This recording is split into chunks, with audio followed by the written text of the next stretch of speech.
Objective B is all about exploring patterns. Let's look at how it's assessed and how this changes from MYP 1 to MYP 5. Then I'll share some tips about how to prepare.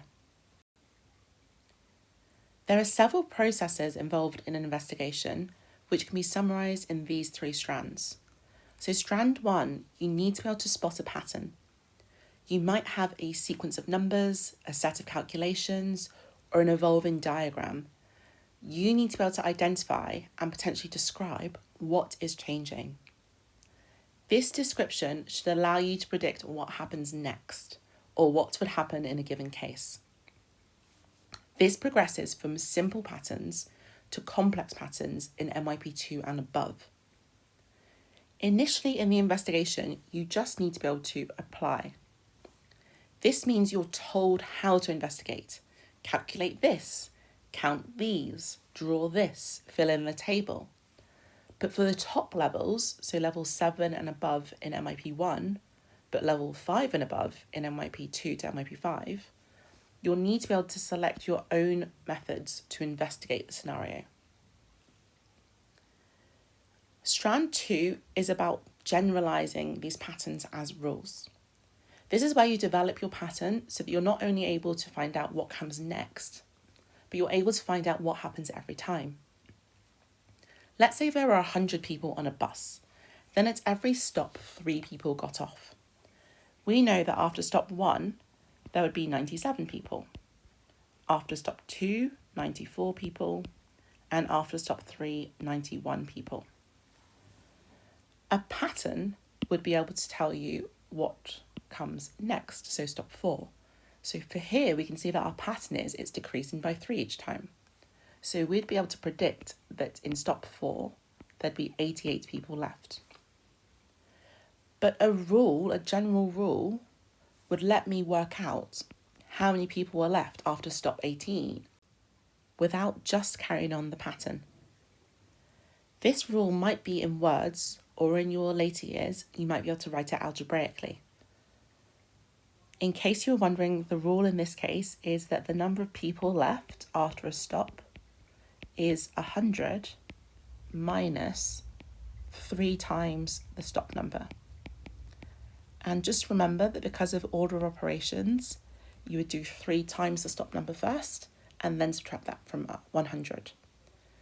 Algebraically, that could just be P equals 100 minus 3n.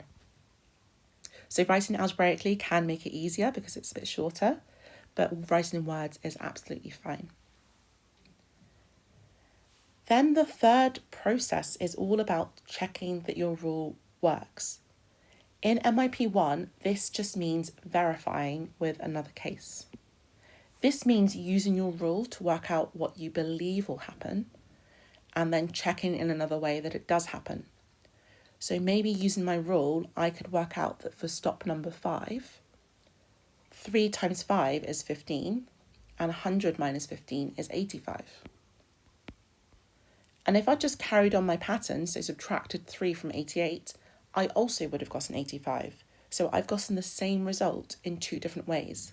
So I've been able to verify or check my rule. In MYP 2 and above, you would need to be able to justify, which means explain with evidence why this rule works. So I could break down each part of my rule and say, the reason the 100 is there is because there were originally 100 passengers. The reason it's 3 multiplied by stop number is because the number was changing in groups of 3. And the reason why there's the minus sign there is because passengers are coming off the bus, so it's reducing. So I'm able to justify each part of that rule. In MYP 4 and above, you have the option of proving, which means justifying but algebraically. And in some investigations, that will actually be the easier choice. Okay, so some tips on how to get better in this criterion or this type of investigation. Firstly, fully engage with inquiry in class time. It's really hard to set up the same atmosphere at home as you get in the classroom, so take advantage of when your lessons follow this format. Sometimes when being introduced to a new concept, you'll be asked to look for relationships between cases and generalise your findings.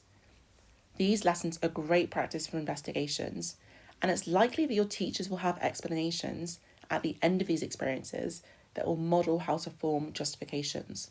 So take note. Of course, always engage with your lessons, but these explorations require more than just listening. You need to be proactive in spotting patterns and making connections yourself. The second tip is getting familiar with common sequences. These include your times tables, be confident with those, recognising sequences like square numbers, cube numbers, powers of 2, powers of 10, and knowing how their general form looks can also make it easier to reach general rules and write them algebraically. So in the previous example, recognising that 197.94 is actually just a transformed version of the 3 times table, because it's increasing or decreasing by 3, can inspire you to include 3n in your rule. Whereas seeing a pattern like 10, 20, 40, which is always doubling, should remind you of the powers of 2, which is written as 2 to the power of n, and that can be included in your rule. Step 3. Before any investigation, I'd highly recommend practicing key algebraic skills.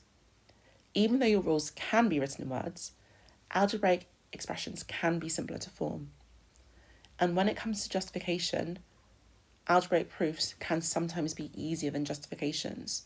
So you want to be really fluent in being able to change a scenario, a worded scenario or a pictorial scenario into algebraic form. And then regardless of whether your rule is algebraic or in words, verifying will involve substitution. So just like how we had to substitute 5 into our previous rule, you would need to substitute into any general rule. And note how understanding the order of operations was important there.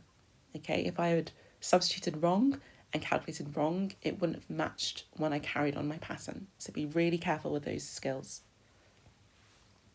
Then lastly, the biggest request we often get is, how can I practice Criterion B at home when all your online platforms, such as Dr. Frost or Khan Academy, have lots of questions? They're normally Criterion A aligned. Okay, but this final tip is really helpful because you can actually transform those questions into an investigation by just picking one number in the question to change. How does that affect your answer? Change it again. How does that affect your answer? Is there a pattern with these results? Can you generalize this pattern? Can you check it or verify it? And can you explain why it's happening? So a quick example, here we just have a typical Criterion A angle question. So we have an isosceles triangle at the bottom. So the 2 base angles are the same. And that connects to a right angle triangle at the top. So just a typical Criterion A question, you might be asked to work out x. So I would use my angle knowledge to work out that in this case, x is actually 50 degrees. And if I was preparing for Criterion A, I might stop there. But if I wanted to push myself, I would say, okay, well, what happens if this base angle was 71 degrees? And I'd go through the process. The bottom 2 are 71. They will have to add up to 180. Vertically opposite angles are equal. Angles in a triangle add up to 180, etc. And I would get to the fact that the new x is now 52 degrees. And then I would change one more. And I'm just going to go up to 72 degrees. And I would again work it out and get that x is 54 degrees. So from here, I'm hopefully seeing the pattern that when I change my base angle by 1 degree, my x increases by 2 degrees. So I'm able to see a pattern. I'm able to predict that if the base angle was now 73, that my x would become 56. I could check that by actually calculating. I could try and come up with a general rule. I know it's going up in 2s, so it's going to have 2n somewhere in the rule. But I could come up with a rule, I could verify it, and I could justify it. In this case, I actually think an algebraic proof would be easier. I'm not going to finish this for you, so if you want to give it a go, I encourage you to. There will be a separate video talking about how to get from our patterns to our rules more specifically. But that is it. Do check out our other videos about criteria A, C, and D to get to know what else you can expect in MYP Maths.